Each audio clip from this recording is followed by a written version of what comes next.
Hello and welcome back to the Craft Mansion. I'm David, and in this week's video I'll be making the Mr. Meeseeks Box from Rick and Morty.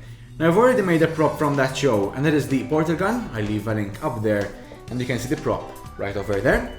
Now it would be good to have a Mr. Meeseeks helping me with other props for future videos, so the box will really come in handy. Now you'd better be a subscriber and you better have the notification bell on, because well, if you don't, I'll send a Mr. Meeseeks over there and he'll show you how to subscribe. And you do know how aggressive they can get when they can't manage to make you do something. So, subscribe. I'm trying to find a pun for Mr. Meeseeks and the intro. Mr. Meeseeks... I'm Mr. Meeseeks and intro. Get it? I'm seeking an intro.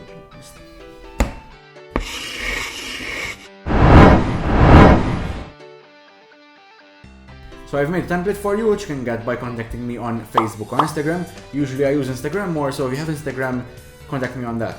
And these are not the final result, because well, this does have 3 lines over here, and it should have 2. This was a work in progress. And you have to print 2 copies of the template, and then stick them on top of each other like this. This is some working for the main box. It will be explained in the template as well.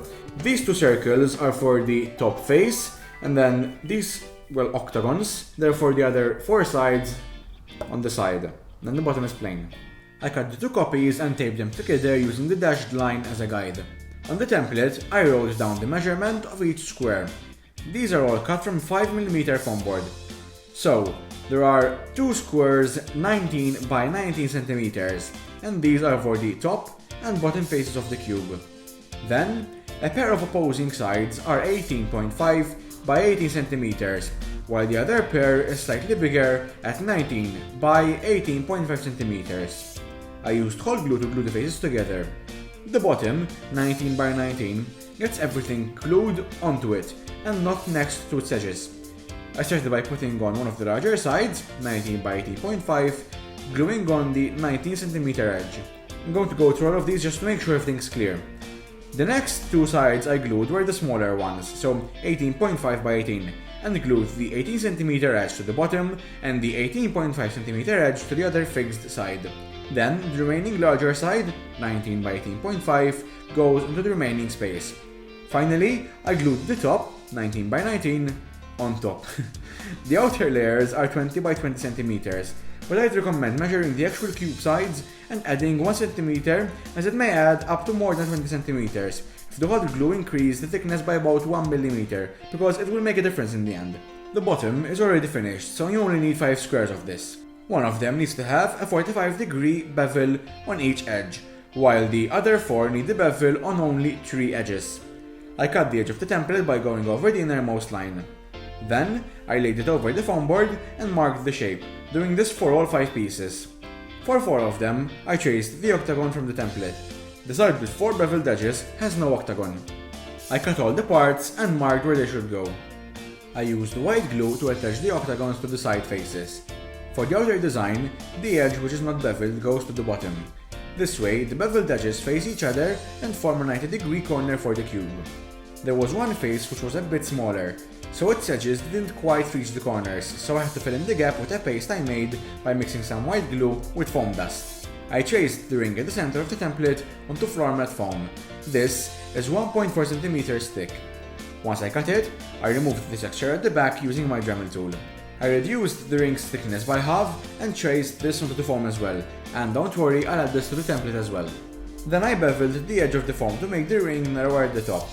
I sanded it smooth with my Dremel and then added contact glue to both the foam board and the foam. Once the glue had almost dried, I pressed the foam to the top of the box. I gave the foam about 4 to 5 coats of Mod Podge to make it shine. To make the button, I reduced the size of the circle. I'll leave this up to you depending on whether you want it loose or tight inside the base, and then traced it onto the cardboard of a hardcover diary. I traced this twice more onto foam board and cut another circle inside to make 2 rings. These rings can be as thick or thin as you want. I glued the 3 layers together using super glue, and then sanded the edges smooth. I also sealed the button with about 4 coats of Mod Podge. Now the button at the top is hollow from the bottom because I'll be adding a spring to the bottom. I just cut this into 3 pieces, so So this can be pushed down and well, it can come up as well.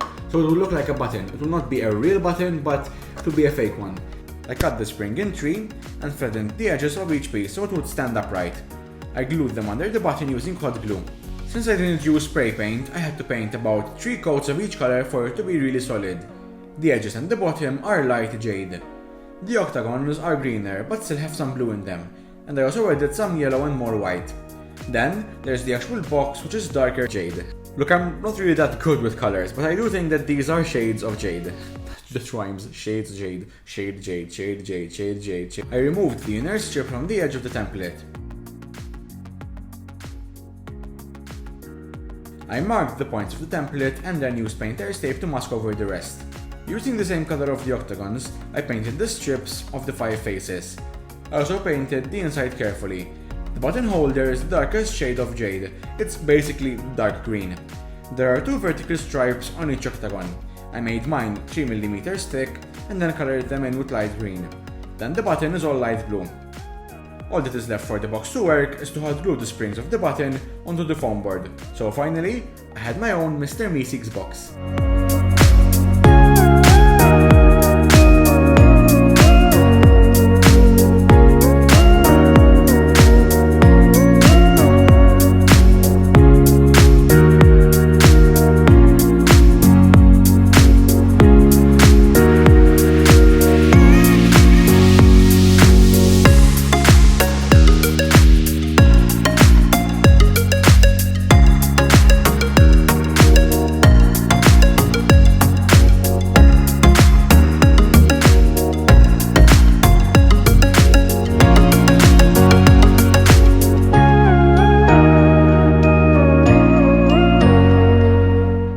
Now you could use a real button, like a buzzer or something, and it would be better because that's actually translucent. You just buy a blue buzzer. Of course, with cartoons, it's a bit more difficult to paint transparent stuff. So, like this, it works.